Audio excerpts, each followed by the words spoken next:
Hello, ladies and gentlemen. My name is Pat Lawrence, and welcome to my show. You know that this show is dedicated to get rid of the stigma surrounding mental illness.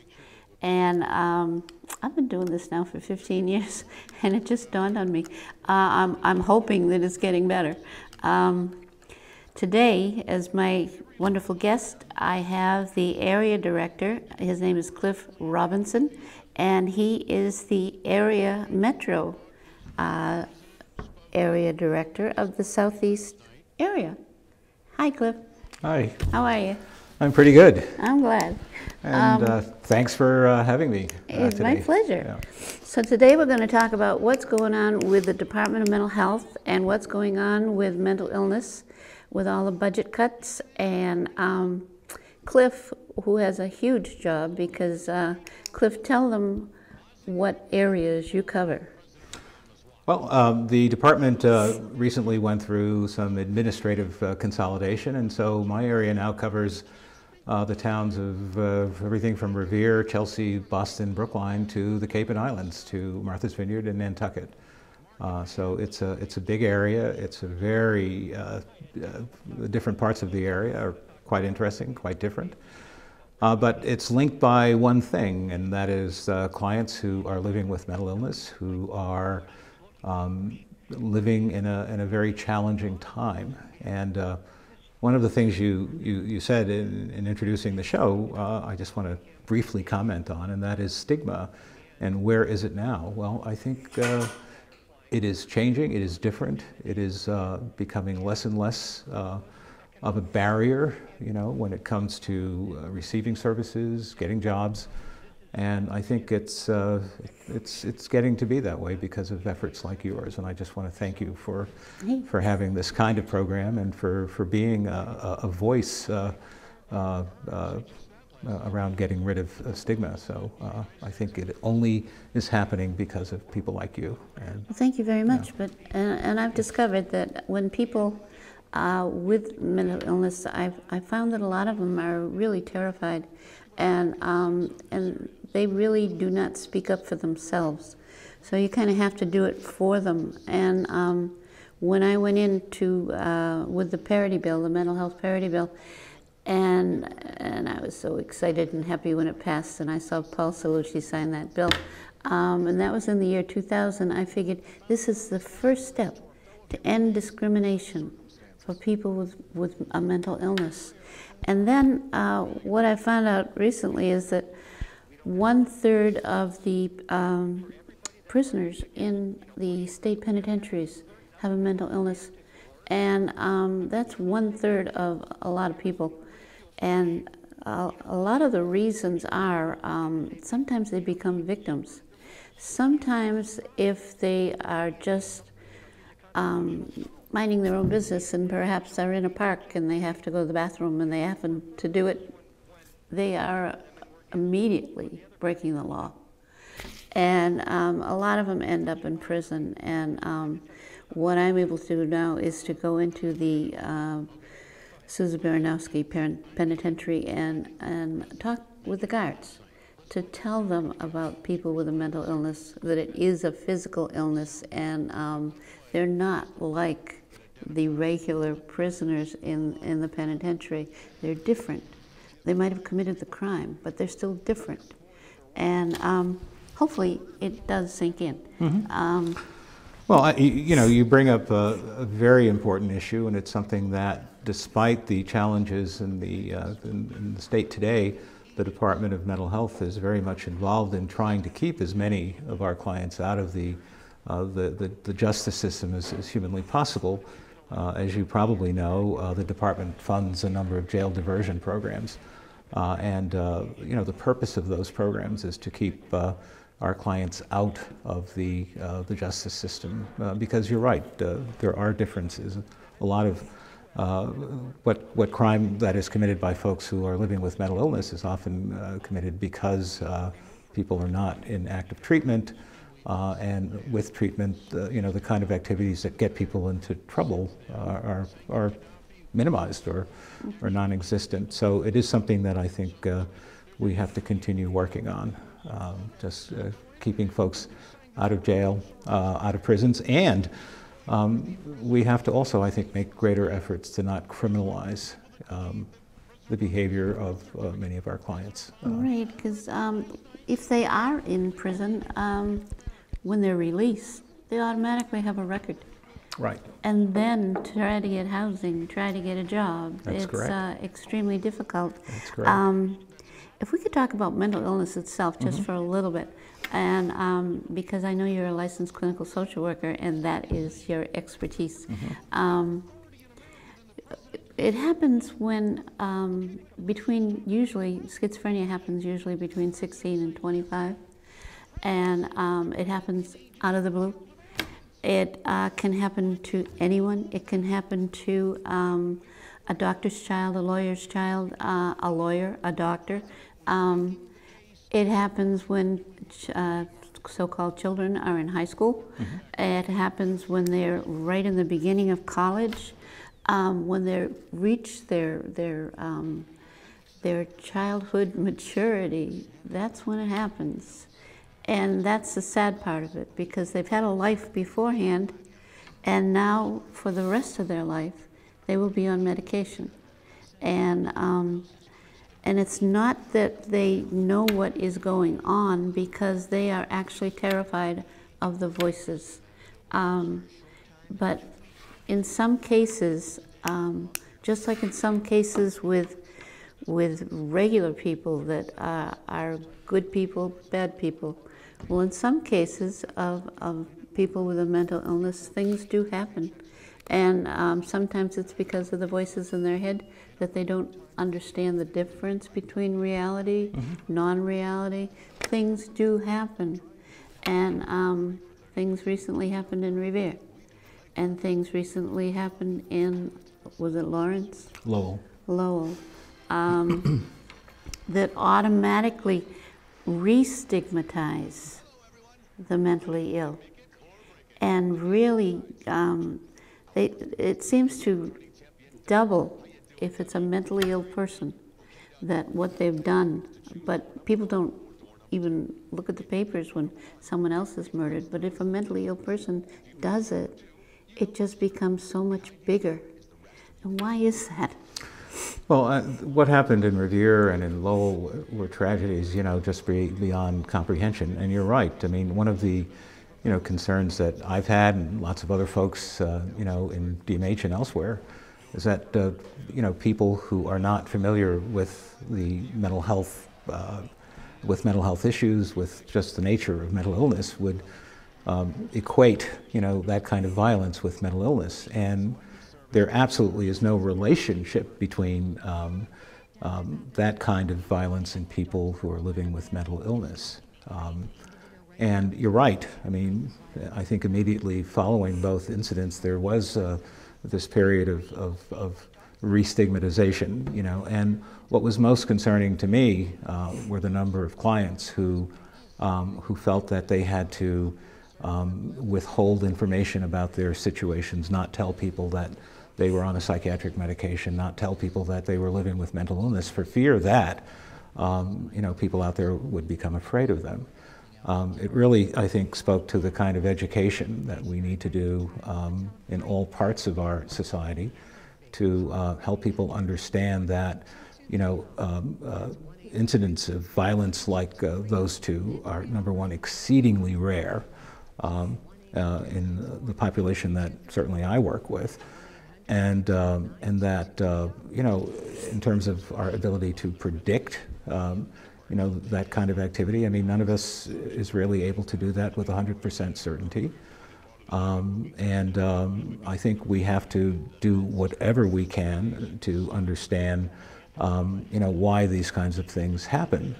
But I think we have to do that while also making sure that we don't stigmatize, people who are living with and struggling with mental illness, who are becoming increasingly, comfortable with letting folks know about their histories and, and their abilities and their strengths and so on and so forth.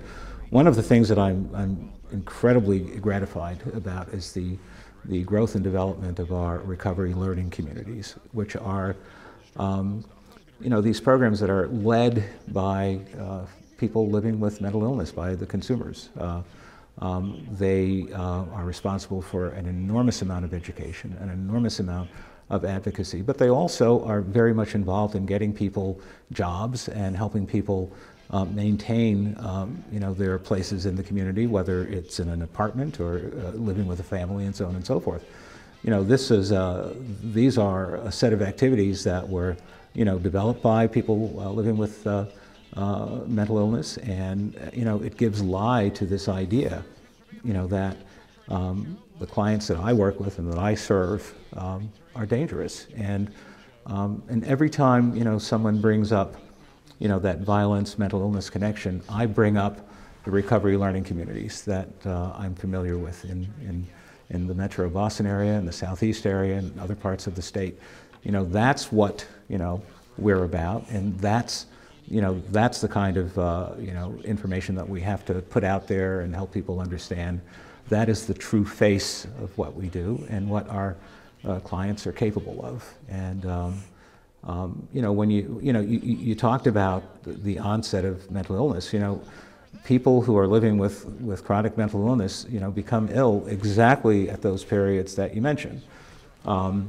When they complete high school, when they start college, when they have their first job, when they're in their first relationship, when they're attempting to, sort of move out and sort of establish themselves in a community. What's so tragic about mental illness is when it starts. And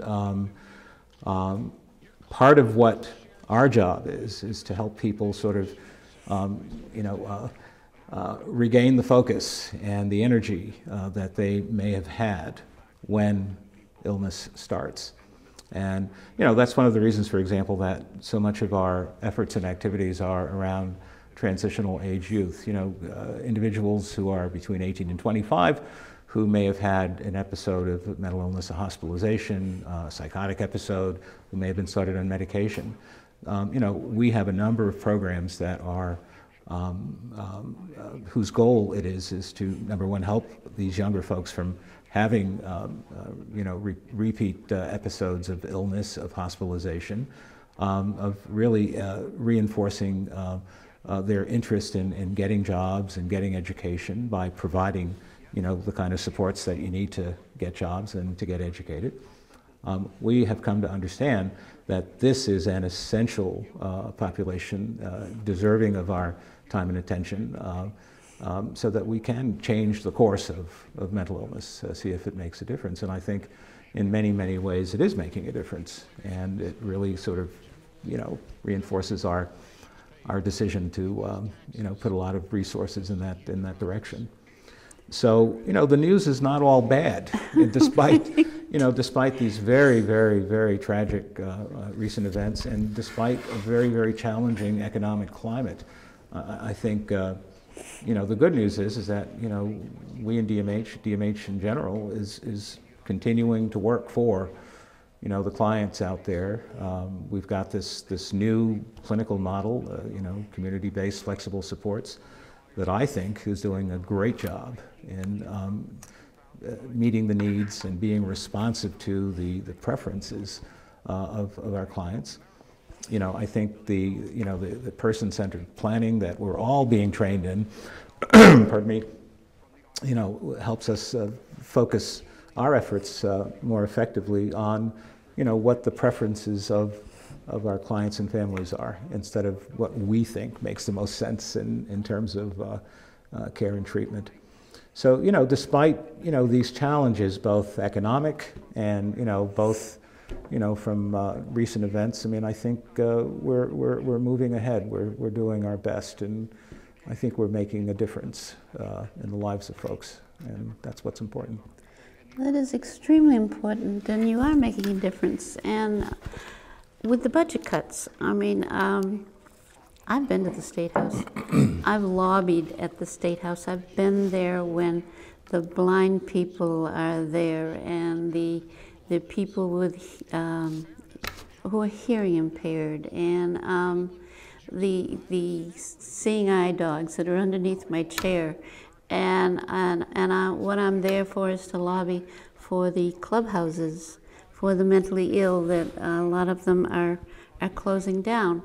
But yet I see these blind people and vision and hearing impaired people, and I do know that that means applause in sound language, and they're cutting their budgets, and they're cutting the budgets for the mentally ill, and they're cutting the clubhouses. And I happen to be president of the Friendship Club in Lynn, and they do transitional employment for the mentally ill, and I just got 6 people jobs in a supermarket parking lot for, it wasn't the Salvation, it was Big Brothers Big Sisters. But all these cuts in the budget of these vulnerable people, what does Massachusetts think is going to happen, other than they're not going to be able to have the classes for the blind and the hearing impaired. They're not going to be able to have a clubhouse where people can go and relax and get a job and learn a trade. They're going to be in the emergency rooms. They're going to be out in the street, and a lot of them are going to be dying. And that's the one thing that I'm fighting against. I really want them to be funded. I'm really, I mean, I'd like to go to the State House and talk to the governor and say, what is wrong here? Why don't you take it from some other organization that has a lot of money? But why take it from your most vulnerable citizens? And you're only as strong as you treat your most vulnerable citizens. So that makes us very weak. And I don't like that. I just said my piece, and that was it. Yeah, I think the fact that so many essential programs, so many important programs are being cut really speaks to the severity of the budget crisis in the state of Massachusetts. You know, I think if you asked anyone, would you cut that? How do you feel about cutting this, that, or the other thing? The answer would be, I feel terrible. I feel terrible about the need to make these kind of decisions. Because the blind, the disabled, and other areas of life, the mentally ill, are all deserving of the kind of supports and services and programs that the state tax dollar has paid for in the past. There's no question about it. But what do you do when the economic condition of the state is so perilous? What do you do? How do you make a decision? The bottom line is that no decision you make is going to be perfect. No decision you make is going to be harm-free. And I think our commissioner is faced with some of the most challenging decisions that need to be made, regarding the Department of Mental Health. I think the commissioner over at the Department of Children and Families and Development Disabilities and Transitional Assistance and Medicaid are all faced with very similar challenges. How do we navigate a very, very tough time? The one thing that sort of helps me through this, and I think many, many others in the Department of Mental Health, is that we have never lost our focus on recovery and rehabilitation, that we are committed to doing whatever we can to make sure that whatever we are able to offer, whatever we are able to support, is in the service of recovery and stability for as many of our clients as we could possibly serve. That helps me, sort of, think about all the challenges we have, because, I find myself wondering, says, well, is this or is that, or is this program or that service doing what we are here to do, namely support the recovery of the clients that we serve. Now, true, with fewer resources, we obviously we work with fewer people, fewer families. I mean, that goes without saying. But then the question becomes, well, how do you decide? Who is it that you're going to provide those recovery-oriented supports to? And, and I think that's where the challenge comes. Clubhouses are important programs. They are essential programs. I am familiar with a number of just first-rate clubhouses in the Metro Southeast area. Do any of us take any pleasure in any way at reducing the supports that clubhouses have? Absolutely not. But again, it comes down to the need to make tough decisions and having a reasonable and rational basis for making what decisions you have to make. It's hard to justify, those kinds of decisions, but again, we have to go back to what we have. We can't spend what we don't have. We have to make tough decisions. Mm-hmm. And, I think in making those decisions, we do have to make sure, to the extent that we can, that anyone affected by those decisions will not be put in jeopardy. And I think that's the other part of it. Right. It's that, be put in jeopardy. I do know that a lot of group homes, they need to be in the group homes because they need medication around the clock. But a lot of group homes put their patients out to day treatment, and if day treatment is cut, they have nowhere to put them. So therefore they are out on the streets by themselves, and so they go to the clubhouses, and the clubhouses are there to comfort, to feed, to give them what they need. They need other people around them. But if they don't have clubhouses, if the group homes put them out, they're out in the street. I don't know if the people out there realize the medications that are needed to have a patient with schizophrenia be totally sane. And sometimes the medications are so harsh that, there's a question of whether a patient could die.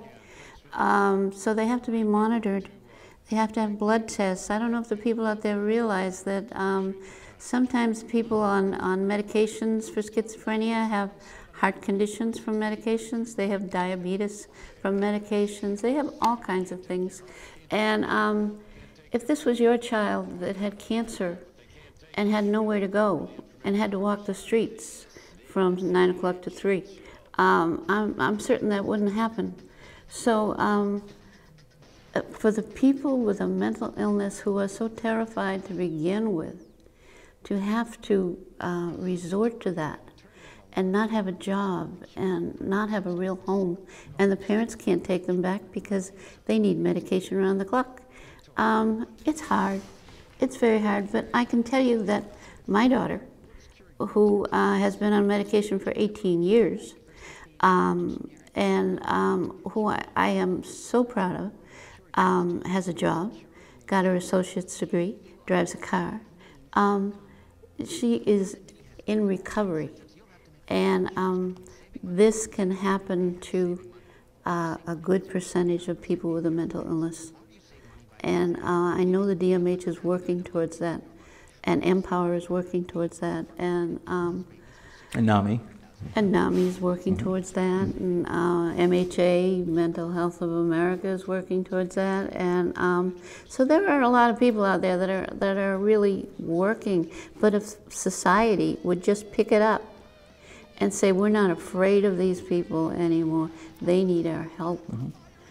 And do you agree on that? Or well, you're definitely speaking from your own lived experience. From my own lived experience. And you're right. I mean, I think one of the things that we have to be very careful about is in identifying where everyone affected by any changes that we might make is going to go, how they're going to be affected by it, whether or not they will get the kind of supports that they need in order to stay on medications, to have any kind of side effects monitored properly, that these are things that all need to happen.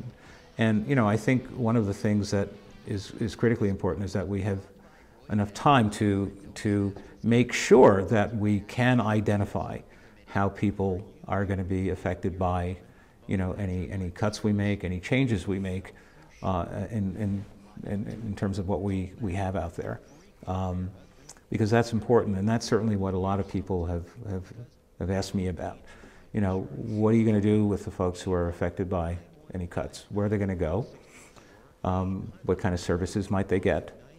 I think we have to be able to answer those kinds of questions, you know, as we make, you know, these very, very difficult decisions in these extremely challenging times. There's no question about it.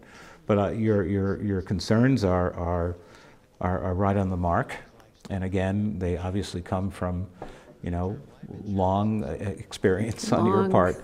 And again, I mean, I think, you know, people like you and like our clients, you know, speak with a voice of truth that very few people have, and we have to listen to, you know, those voices like yours, because you've been there, you are there, and you know better than I do, you know, what needs to happen, what works and what doesn't work, and you know, and I take that message home with me just about every night, and I try to be respectful of it and respond to it. Great. Well, I just want to let you know that right now we're in Belmont, and right up the hill there is a very famous hospital. It's like a #1 hospital in the country, McLean's. And people in Belmont should be very proud that they have this in their town.